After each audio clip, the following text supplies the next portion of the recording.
In the stillness of a woman's restraint, something stirs inside the unconscious of the man observing her. Freud called it cathexis, the investment of emotional energy into a person, often unknowingly. This chapter opens with a woman named Elise, whose quiet strength isn't performative, but protective. She doesn't chase, doesn't reveal too much, and yet her presence lingers. To Freud, desire wasn't born in what was freely given, but in what was withheld. Repression is the mother of fascination, and Elise, without knowing it, mirrors this repression. She is emotionally warm but inaccessible, offering glimpses of intimacy without drowning the other in it.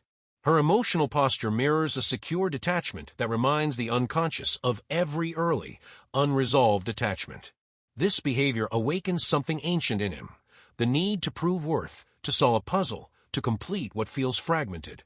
The more he senses she isn't easily possessed, the more obsession germinates. Obsession, in Freudian terms, often disguises itself as love, but it is really the compulsion to resolve a buried wound.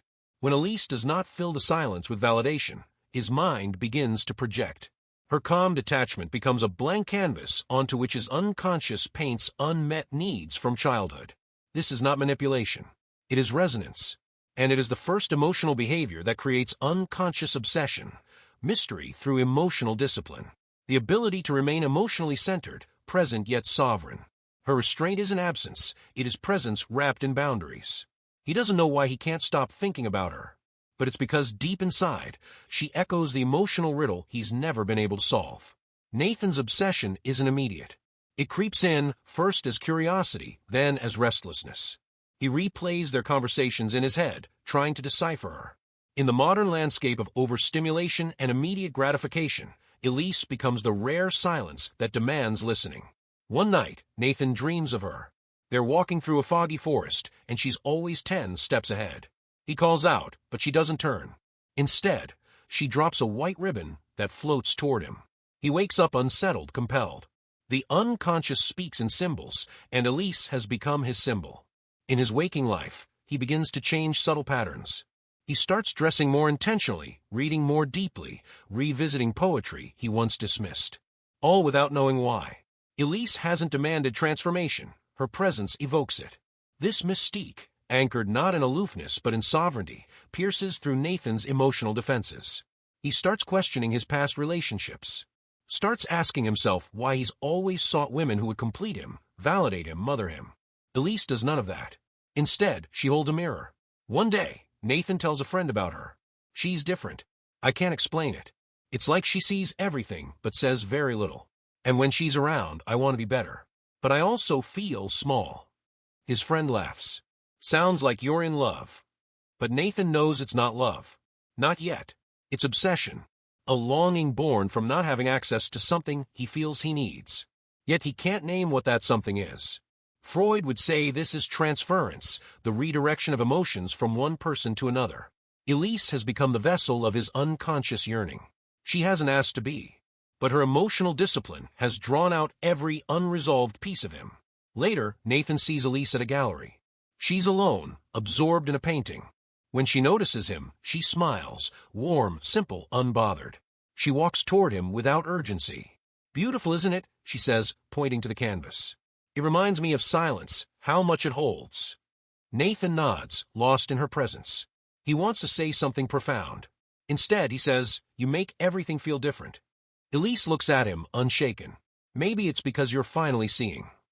And with that, she walks away. In Freud's world, this moment isn't a romantic climax. It's a psychic one. Nathan is left alone, not abandoned, but invited. Invited to go inward, to trace the origin of his hunger, to explore why Elise's emotional restraint feels like a storm inside him. Because it's never just about Elise. It's about what she awakens. The mirror doesn't love you back. It shows you yourself. And that is where obsession begins. Freud named it repetition compulsion, the haunting tendency of the unconscious to return to old wounds, relive old dynamics, and seek closure in places that once fractured us. To an outsider, it may appear irrational. But to the psyche, it is a logic of longing, a ritual of repair. Nathan doesn't yet realize it, but every interaction with Elise triggers a psychic echo. She reminds him of someone, not through words, but through emotional texture. In her restraint, he senses the emotional absence of his mother. In her calm, he feels the contrasting volatility of his first relationship. And yet, Elise is not those women. She is the familiar made unfamiliar. This is the second emotional behavior that triggers unconscious obsession, emotional familiarity, with a twist. She mirrors the emotional blueprint he knows, but doesn't follow the script. They meet for coffee on a rainy Thursday. Nathan arrives tense, caught in the anxious rhythms of his day. Elise, already seated, offers a soft smile. She doesn't reach out, doesn't stand, just watches him arrive quietly. "Rough morning?" she asks. Nathan shrugs, sits. "Something like that." She nods, sips her tea, says nothing more. He's unnerved by her calm. He wants to vent, to be seen, to be comforted. And she gives him something rarer: space. That space, to a nervous system wired for chaos, feels like rejection. But it's not. It's neutrality. Freud understood that we often reenact childhood dynamics in adult relationships, hoping for a new ending. Elise offers that chance, but not through compliance. Through contrast. She doesn't match his escalation. She meets it with stillness. Later that week, they walk through a bookstore. Nathan gravitates toward the psychology section, pulls out a book on attachment theory. "Ever read this?" he asks. Elise glances at the cover. "I've lived it," she replies. Her tone is light, but her eyes are serious. He laughs nervously. "You're not like other people I've dated."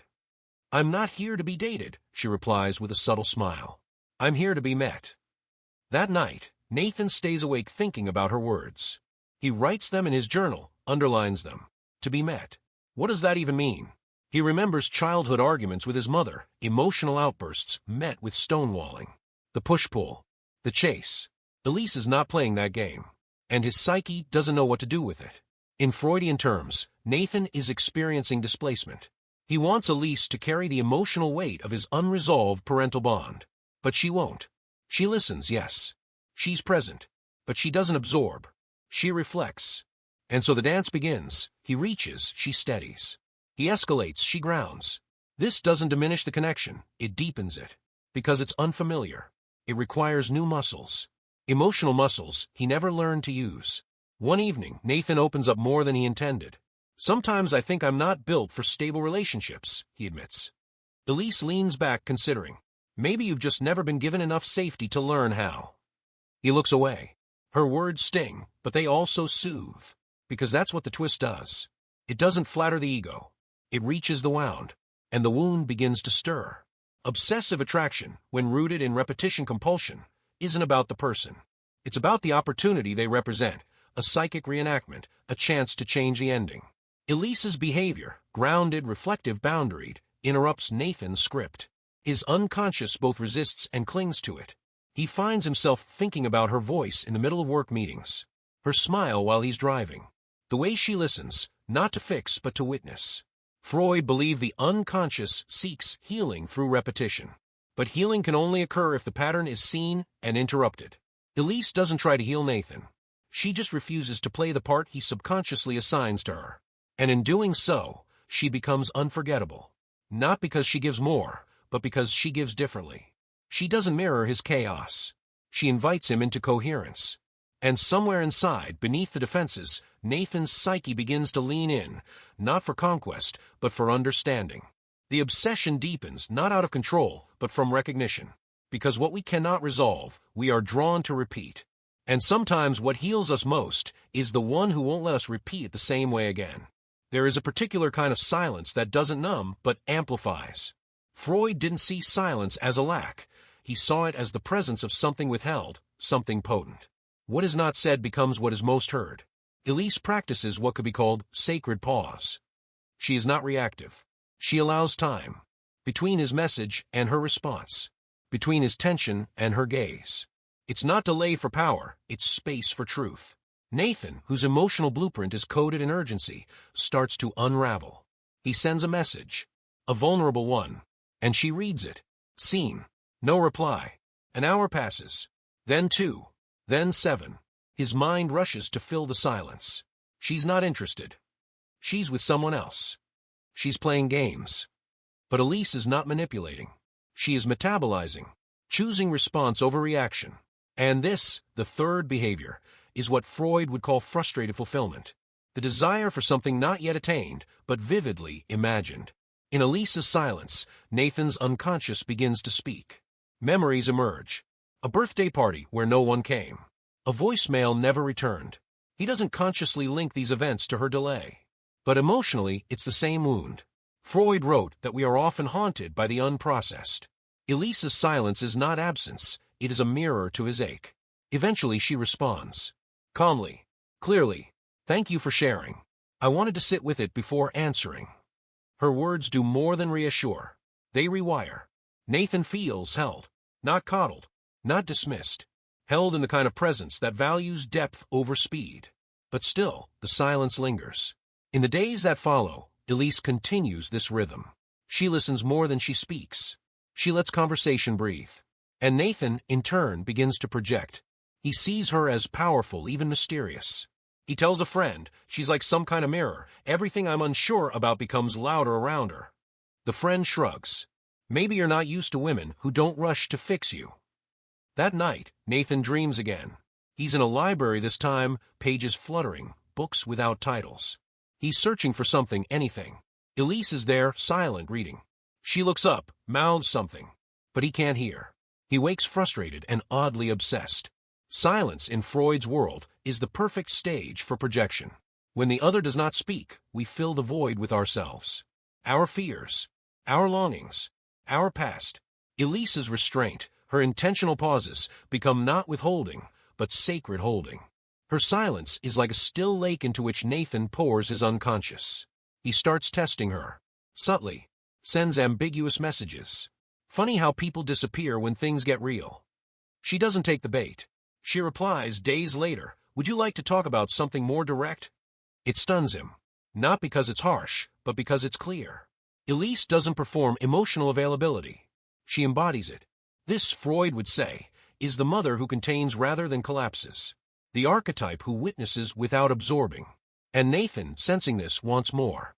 Not of her words, but of her energy. He starts watching the clock after each message. Anxious. Then addicted. Her silence has become craving. And Elise? She stays grounded. She is not cold. She is sacred pause. She is the space where the unconscious comes forward. Nathan begins to journal again.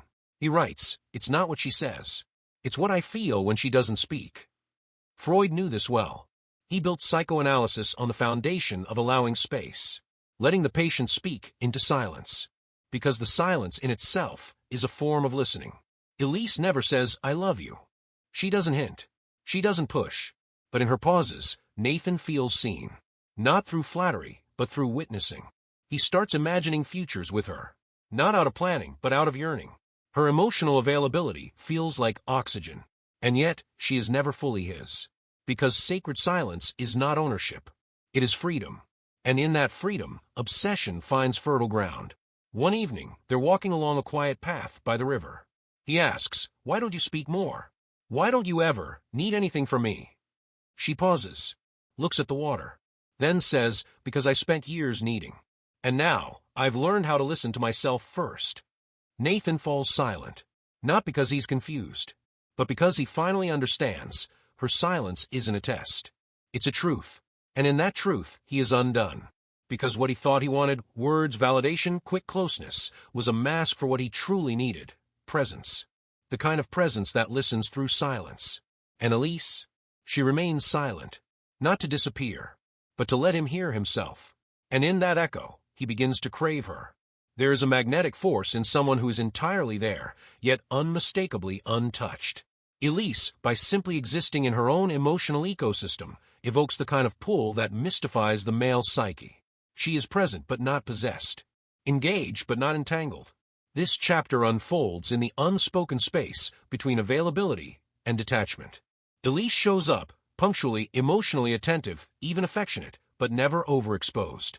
Her laughter is warm, her gaze direct, but there's always something withheld. A room inside her soul that no one enters. Nathan feels it, and it drives him inward. This is the fourth emotional behavior, presence without possession. Freud would see in Elise the echo of the ego ideal, the unconscious projection of our highest, most emotionally evolved self. Nathan, consciously attracted to her grace, is unconsciously drawn to the parts of himself he sees reflected in her: discipline, serenity, sovereignty. But she does not validate these parts in him. She simply exists as their embodiment. And this both inspires and injures. They spend a Saturday together wandering a museum. Elise moves from exhibit to exhibit with poetic reverence. Nathan watches her more than the art. At one installation, a darkened room with slow-moving projections of water, she closes her eyes, leans against the wall, and breathes. Nathan is overcome with emotion. He wants to reach for her, say something grand, ask if she feels it too. Instead, he whispers, "You look like you're praying." Elise smiles without opening her eyes. Sometimes silence is the most honest prayer. He doesn't understand it fully, but it marks him. They exit the gallery into the brightness of day. Nathan feels closer to her than ever, but also more aware of her distance. Not emotional distance. Existential. She does not orbit him. She orbits herself. And this is where Freud's theory of narcissistic injury enters. Elise's self-possession destabilizes Nathan's unconscious need to be mirrored, to be central. Instead of being her focus, he is invited into her world. Not as its axis, but as a guest. This invitation is rare and addicting. Back at her apartment, Elise prepares tea with ritualistic calm. She plays a record, something ambient and melancholic.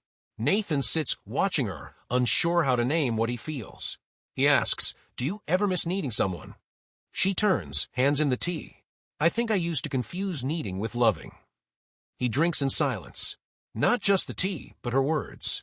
Presence without possession creates a rupture in traditional gender dynamics. Elise is not waiting to be chosen. She is not seeking completion. She is whole, and this wholeness, to a man not yet integrated, is both magnet and mirror. Nathan finds himself replaying their day over and over. Not because anything dramatic happened, but because everything meaningful did. He texts her later, "You felt far away today, even when you were next to me." She replies, hours later, "Maybe you were closer to yourself than you realized." And just like that, she turns the lens inward. Freud understood this reversal, the moment when the unconscious is asked to look at itself. Elise doesn't confront Nathan. She reflects him. Her detachment is not withdrawal, is emotional clarity. At work, Nathan becomes distracted. He rereads their texts, begins writing unsent messages. He questions his responses, his timing, his tone. He wants to be closer. But closer to what? Not just to Elise. To the version of himself she awakens. She never posts on social media. Never explains her silences. She is a woman without digital echoes. And in this age, that absence becomes presence. He wonders where she is, what she's thinking, what she's dreaming. He imagines scenarios, running into her with someone else, watching her laugh at someone else's joke. These imaginings are not jealousy. They are fear. Fear of being irrelevant to someone so whole. This fear, Freud would say, is rooted in the earliest terror of emotional abandonment. But Elise isn't abandoning him. She's merely not filling his void. And in that void, he sees himself. One evening, he sends her a message. "What are you looking for in all this?" She replies, "Reflection, and honesty, and space to feel without being consumed." Nathan reads her words 10 times. He realizes he doesn't yet know how to love without consumption. And Elise, by existing fully without dependency, reveals this to him. He tells his therapist, "She's changing how I relate to people. I don't even know if she's trying, but it's happening." The therapist nods. That's what resonance does. She doesn't need to change you. She just needs to reflect what's possible. And that's what Elise becomes. Not a fantasy, but a mirror. Presence without possession is a paradox. It satisfies while it mystifies. And Nathan, now emotionally awakened, becomes obsessed not just with her, but with the way he feels in her presence. Because obsession, Freud reminds us, is often the soul's protest against emotional extinction. And Elise, she doesn't protest. She simply is. And in her being, Nathan begins to see the outline of something he has never known. Love, not as hunger, but as spaciousness. Not as fire, but as breath. And in that breath, she lingers. There's a quiet cruelty in how the unconscious mind reflects itself onto others. Freud called it projection, the disowning of inner experiences by casting them onto someone else. It is not a fault but a function, especially in relationships. And Elise, by the sheer force of her groundedness, becomes the canvas. This chapter begins not with a moment, but a gaze. Nathan watches Elise across a room during a small gathering. She's speaking with someone else, laughing unhurried. There's no trace of performance in her demeanor, just ease. Yet in Nathan's chest, something dark rises, a flicker of jealousy, then shame. His mind begins writing scripts. She likes him more. She doesn't need me. She's outgrowing me. But Elise has done nothing. She hasn't betrayed. She hasn't neglected. She has only existed. This is the fifth emotional behavior that triggers unconscious obsession, mirroring the hidden psyche without absorbing it. Projection begins to take hold when one partner is emotionally transparent and the other is not yet self-aware. Elise's clarity becomes a threat, not because she attacks, but because she doesn't join Nathan in emotional distortion. Later that night, he mentions her conversation. "You look like you were having fun with him," he says, half joking. Elise looks at him, eyes soft but unflinching. "I was." He's thoughtful. Nathan stiffens, waits, wants her to reassure. She doesn't. Instead, she adds, "Why did that feel threatening to you?" It's not accusation. It's inquiry. But it lands like a blade. Projection hates to be named, because it survives in the shadow. Freud believed that healing projection starts with recognition. Elise doesn't defend, doesn't explain. She offers Nathan his own reflection. They sit in silence. Nathan feels both exposed and relieved. "I don't know. I just felt like I didn't matter for a second." Elise nods. "That's an old story, isn't it?" His eyes well. "Yeah." And here, for a fleeting second, obsession loosens its grip, not because the desire fades, but because the truth surfaces. The next day, Nathan avoids her, ghosts her texts, retreats. His ego is bruised, his unconscious flooded. He thinks about her all day. Her voice, her restraint, the way she holds him accountable without shame. And he both craves and fears her presence. That night, he drinks too much, sends her a long message, rambling, defensive. Something about feeling judged. Something about needing space. She replies the next morning with a single sentence, "Let me know when you're ready to talk," without projection. No blame, no anger, just truth. And it devastates him. He scrolls through their message history, notices a pattern. She always responds after reflection, never in reaction. Her timing is sacred. Her words are precise. And he realizes he's been trying to make her responsible for feelings he hasn't yet claimed. Freud wrote, "We are never so defenseless against suffering as when we love." But perhaps he underestimated projection's role in that equation. Because when we project, we aren't truly loving, we're outsourcing self-rejection. Elise is not his therapist. She doesn't hold his shame. She names it gently, then steps back. And this creates a kind of rupture. Nathan begins therapy again. This time, not to fix the relationship, but to understand his part in it. He tells his therapist, "She doesn't try to save me." And that terrifies me. His therapist smiles. "Maybe it's not her job to save you. Maybe it's your job to stop bleeding on people who didn't cut you." Nathan laughs, then cries. Over weeks, he begins to recognize his projections. Moments when he hears criticism where there was none. Moments when he punishes her for not being who he imagined. And Elise? She continues on. Distant but present. Clear but kind. She doesn't disappear. She simply doesn't absorb. One day, Nathan reaches out. Not to confess, but to connect. "I've been thinking about what you said," he writes. "About projection. I'm ready to talk." She agrees to meet. They walk through a quiet park. He speaks openly. Admits fears. Names wounds. Doesn't make her responsible. She listens, not as a healer, but as a witness. At one point, he asks, "Why did you stay connected at all?" She responds, "Because I saw your truth beneath your fear, and I knew it wasn't mine to fix." Projection loses its power when the container refuses to hold it. Elise is that container. And Nathan, he begins to see himself clearly for the first time, not through her gaze, but through the mirror she refused to fog. Because obsession fades in the face of ownership, and ownership begins where projection ends. And still, she lingers. Obsession is not love. Freud described it as a form of psychic fixation, an unresolved attachment that circles endlessly around its own emotional wound. Elise, by refusing to engage in the repetition, becomes the rupture. Nathan feels the shift before he can name it. The fever has broken. The spell begins to dissolve. Not because Elise withdrew, but because she never fed the delusion. She witnessed, she reflected, but she never distorted. In the weeks following their last conversation, Nathan becomes quieter. The obsessive loops begin to unwind. He still thinks of her, but the thoughts feel less like hunger and more like reverence. He remembers moments now not as lost opportunities, but as initiations. The bookstore, the silence, the laughter that wasn't flirtation but freedom. Elise never tried to win him. She never tried to keep him. She simply was. And in being, she offered a rare and terrifying invitation to meet himself. This is what Freud might call the collapse of transference, the moment when the projection dissolves and what remains is truth. Nathan returns to his journal, a habit long abandoned. He writes not about Elise, but about the things she awakened, his childhood longing, his performative masculinity, his fear of being ordinary. And as he writes, he feels something sacred, ownership. In a final act of closure, Nathan sends her a message. Not seeking response, just offering gratitude. You taught me more in silence than others did in years of words. Thank you for being a mirror I couldn't look away from. Elise doesn't reply immediately. Days pass, then weeks, and then a simple response. I'm glad you met yourself. No punctuation, no flourish, just truth. This chapter ends not with reunion, but with return. Nathan to himself, Elise to her path. No drama, no heartbreak, just a quiet evolution. Freud believed that we are driven by unconscious forces, but also that we can, through awareness, reclaim them. Elise was never the cause of Nathan's obsession. She was the compass.